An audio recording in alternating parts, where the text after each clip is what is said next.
This is a really important diagnostic video on our Hilux, and this is why we need to own a lot of 1kDs FTVs, and this is why we buy the ones with possible problems. And this one, it was quite rattly. Full DLC injectors, only a 2013, and the comment of the seller, oh, I think it might need injectors. And I'm sorry, oh, driving it was a bit noisy. Oh yeah, might need injectors. Anyway, we put injectors in it, and it is really quite particulate idle. Just have a listen to this. It's a clean revving engine. Right, it's not rattly, knocky or anything. And it's not noisy when it's cold, but once it's warm and you're driving and you load it up lightly from about 2 to 2.5, it's noisy at 1500 revs. It's quiet under load in top gear, but as you come to a hill and it goes back to third and you're under a little bit of load, it rattles its head off from 2000 to 2.5, and it's sort of through the range. So at highway speed you can hear a real rattle, like there is some marbles in there every now and then, but then you have it at idle when it's cold and like this. So this could prove to be a real challenge for me to work out what's going on, and this could be something that when you've replaced the injectors, if it's still a bit noisier than it should be, whatever we find from this one could be your problem. So we're going to have a look at all the readings here, and we're going to do some crazy stuff to diagnose this, right? To just make sure it's not, I don't believe it's the injectors, otherwise when we go like this now, it's not going to be that quiet. We're going to get noises out of it, right? But let's take a look at the readings. And the load reading does vary, and on the 150 Prados and the later Hiluxes like this, the load reading is going to be most commonly around 15, 14.9, 15.2. We've talked about it in other diagnostic videos in our diagnostic playlist. So check those out. It can be as low as often I see 12.9. We're talking in autos here, and we see up to about 18. So this 16.8, 17, not a bad reading, but not long ago it was on 20. So why is that? Why are we getting a high-low reading? I don't know at the moment, right? I'm with you. Full operating temp, you can see idling at 83. That's awesome.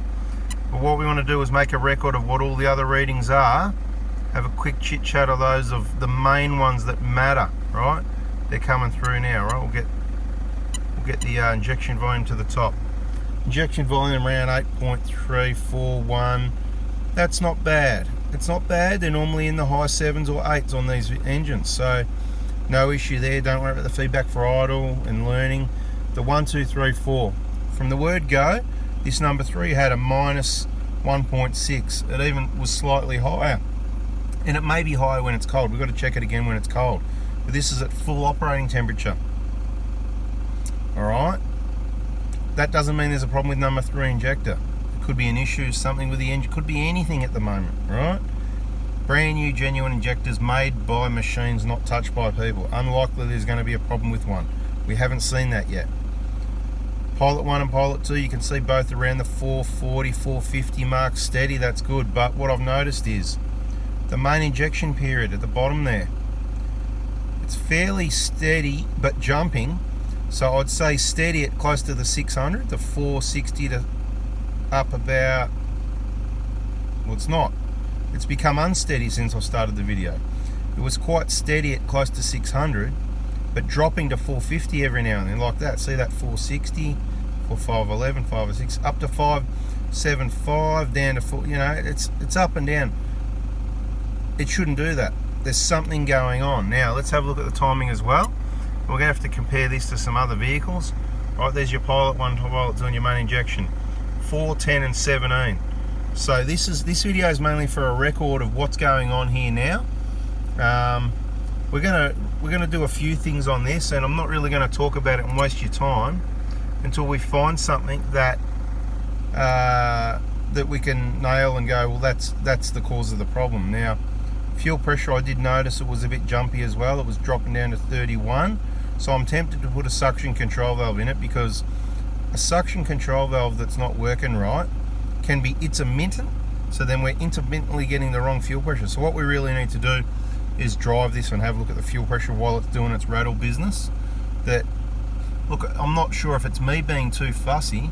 I'm trying not to be. I'm trying to go, it's a Hilux, it's always going to be noisier than a Prado, and it is.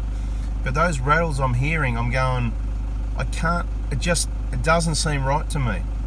So, you know, if the vehicles do this, I want to know about it. But then we don't want. So it's a balance. Some people worry too much, and you know they do make some noise, these engines. But sometimes you really need to. We need to hear it to know what's normal and what's not. And you can't even tell in a video. So that's it for this video. That covers the readings that we're looking at. Back to checking that load quickly. So it's around the 16s now, 16, 17. It's pretty normal. It's pretty normal at the moment. But I'd expect, if we have a problem with the fuel pressure, I'm kind of expecting that load to go up to 20 at idle. So we're going to have to do a whole heap of testing. Unfortunately, we can't video at all. So it's a bada bing, and this is what's going on.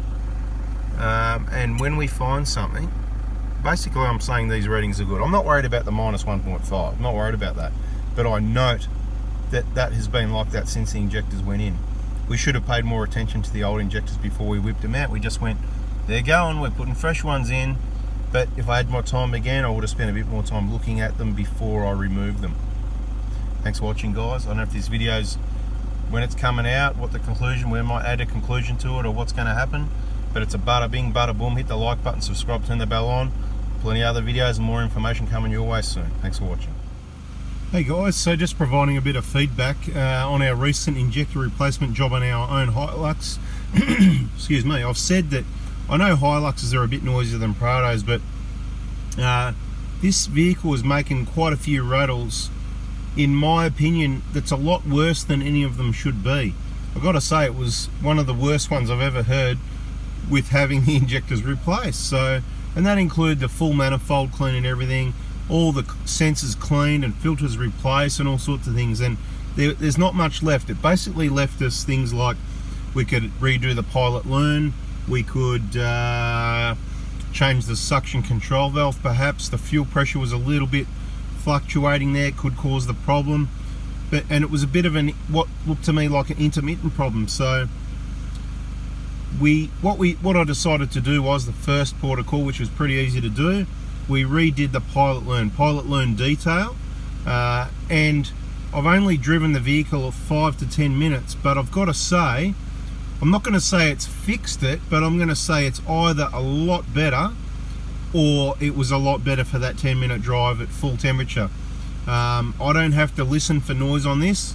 I find it quite annoying, which I'm sure some of you guys do. So I suppose that the learning curve here and the tip is, and I'm not saying we've never done it before, but it's super rare that we've had to or would need to redo the pilot learn. Usually it works pretty well, but on this vehicle, for whatever reason, redoing the pilot learn has made it, if not, we'll say fixed, but 80% better. But we're going to need to do some longer drives, so stay tuned on our playlist, our Hilux, and we'll let you know in another video over some longer driving over after a few hundred kilometers, whether it's the same as it was before, that was a waste of time, or whether the pilot learn actually, if it improved at 80%, then that's fixed it. So don't be fooled thinking there's something wrong with your injectors. Now, this doesn't mean if you got a rattle you do a pilot learn. The pilot learn is for when you replace the engine or replace the injectors only.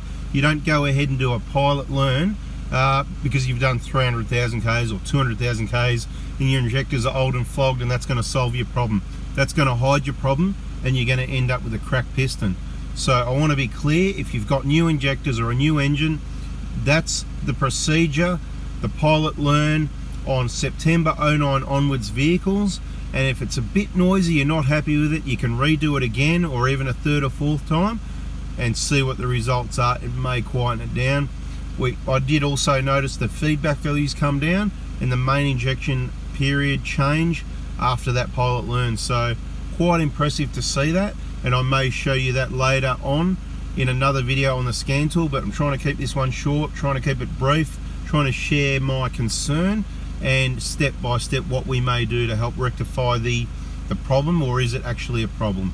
Possibly not, but it could have been just that software, that pilot learn. Thanks for watching, guys. Bang, bada bing, bada bang, bada bing, bada bing. Subscribe bell on, like button and all that. Catch you soon. See ya.